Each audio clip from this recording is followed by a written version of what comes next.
उफ पापा जी, आपने पूरा घर ही गंदा कर दिया।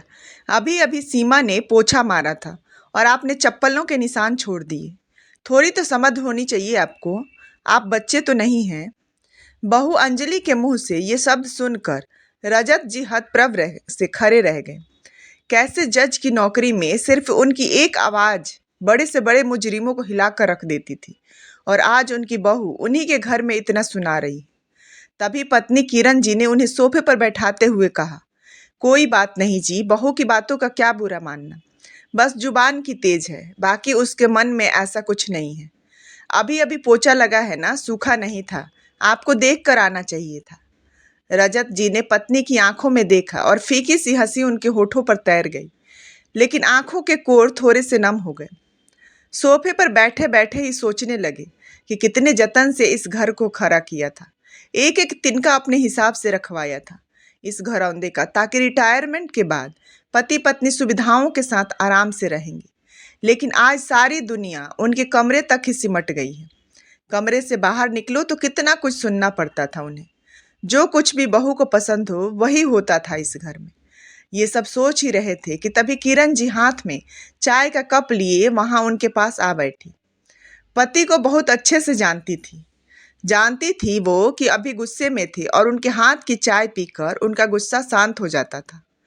किरण जी भी क्या करती, पति और बेटे आलोक के मुंह में फंसी एक भारतीय नारी जो ठहरी। दोनों तरफ बैलेंस बनाते बनाते ही उनका जीवन कट रहा था। कभी बेटे की सुनती, कभी पति की।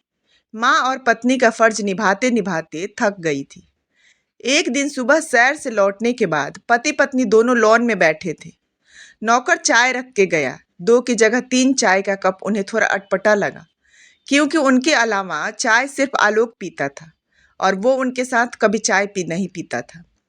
उसने उनके साथ बैठना तो कब का छोड़ दिया था, फिर आज आज ऐसा खास क्या है। अभी दोनों पति पत्नी सोच ही रहे थे कि तभी आलोक वहां आ बैठा, साथ में चाय पीने लगा। लेकिन अजीब सी चुप्पी। ये वही आलोक है जो छोटा था तो उसकी बातें खत्म ही नहीं होती थी। रजत जी कितना भी थके हों, आलोक के साथ खेलते ही थे। उसकी बातें तब तक खत्म नहीं होती थी जब तक कि वो उन्हें कहते कहते थक के सो नहीं जाता था।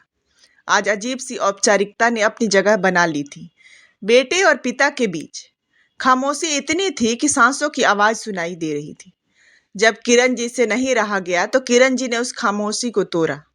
आलोक, अगले महीने ही तो अंजलि के भाई के बेटे की शादी है ना। हाँ माँ, उसी बारे में बात करने आया हूँ। लड़की वाले इसी शहर के हैं और वो यहीं से शादी करना चाहते हैं। तो अंजलि का परिवार शादी के लिए ये घर चाहता है। वो हमारे घर से शादी करना चाहते हैं, क्योंकि हमारा घर बहुत बड़ा है। शादी बहुत अच्छे से हो जाएगी। इसलिए मैं चाहता हूँ कि जब तक भीड़ भाड़ रहेगी घर में, तब तक आप दोनों अलका दीदी के पास चले जाओ। आप दोनों को भी भीड़ भाड़ से परेशानी होगी, और अलका दीदी भी इसी शहर में है, तो आप लोगों को कोई तकलीफ भी नहीं होगी। आप दोनों को कमरा भी उनके काम आ जाएगा। ये सुनकर रजत जी गुस्से से लाल हो गए, फिर भी अपनी आवाज को संयमित करके बोले, बहू के घर वालों को दूसरा घर दिला दो किराए पर, 10-15 दिनों के लिए। हम क्यों शिफ्ट हो कहीं।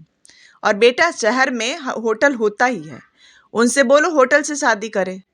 रजत की बात सुनकर आलोक गुस्से में बोला कि पापा, आप भी ना गजब करते हो। अंजलि के घर वाले हैं, हमारे इतने बड़े घर के रहते उनके लिए दूसरा घर देखें। अब अंजलि ने उनसे कह भी दिया है, अब आप लोग अपना देख लो, वो तो यहीं आएंगे। कहकर आलोक एकदम से अंदर चला गया। अंदर से बहू अंजलि की आवाज भी आने लगी। लग रहा था कि वो सब कुछ सुन रही थी और उसे रजत जी की बात शायद अच्छी नहीं लगी थी। आज किरण जी की आंखों से आंसू बह रहे थे और रजत जी उन्हें अपना कंधा दिया, जैसे कह रहे थे कि अभी मैं हूँ, सब ठीक कर दूंगा। दूसरे दिन शाम को रजत जी सैर से आए तो घर में बहुत खामोशी थी। पूछा तो किरण जी ने बताया कि बेटा बहू और बच्चों के साथ छुट्टी बिताने अपने ससुराल गया है, और वो भी बिना बताए।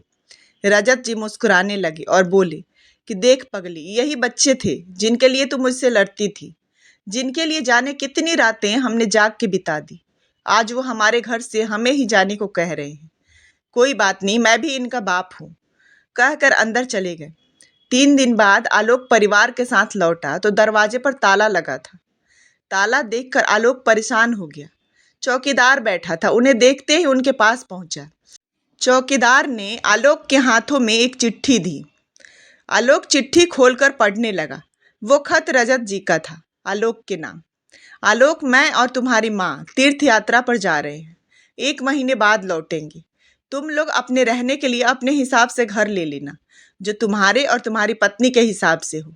ये घर मेरा और तुम्हारी माँ का है और हमारा ही रहेगा। इसमें से हमें कोई नहीं निकाल सकता। अभी तक सब कुछ बर्दाश्त करता रहा क्योंकि तुम्हारी माँ खुश रहे, लेकिन अब तुम्हारी बातों से उसकी आंखों में आंसू आए, ये मैं बर्दाश्त नहीं कर सकता। ये हमारा सपनों का घर है जिसमें हम अपने बच्चों और नाती पोतों के साथ रहना चाहते थे, लेकिन शायद ईश्वर को ये मंजूर नहीं था और तुम लोगों को हमारा साथ पसंद नहीं था। हमारे बाद ये घर ट्रस्ट का होगा, जो यहाँ वृद्धा आश्रम बनाएगा। इस घर पर तुम्हारा या तुम्हारी बहन का कोई अधिकार नहीं होगा। मैंने ये बात तुम्हारी बहन को भी बता दी है और वो मेरे इस फैसले से खुश है। उम्मीद है कि तुम भी होगी। तुम्हारा पिता। खत खत्म होते ही आलोक जर हो चुका था, आंखों में आंसू थे, लेकिन ये पता नहीं कि वो आंसू पश्चाताप के थे या बड़े घर से खोने का, या फिर इस एहसास के टूटने का कि पिता की जायदाद अंत में बेटे की ही होती है। आलोक को इस तरह सकते में देखकर जब अंजलि ने भी खत पढ़ा तो उसके पैरों तले जमीन खिसक गई। उसने तो कभी सोचा ही नहीं था कि ऐसा होगा, लेकिन ये सब उसकी और आलोक के बुरे व्यवहार का नतीजा था। वो ये भूल गए थे कि जिस घर में वो रहते हैं वो रजत जी ने ही बनवाया था। उनको तो ये घमंड हो गया था कि ये सब उनका है। आज उनकी आंखों पे पड़ी पट्टी खुल चुकी थी और उनको बहुत पछतावा था, लेकिन अब पछतावे से क्या फ़ायदा, वक्त तो हाथ से निकल गया था। गाइज, अगर आपको ये वीडियो अच्छी लगी हो तो प्लीज़ इसे लाइक, शेयर एंड कमेंट करें और चैनल को सब्सक्राइब करें। Thanks for watching.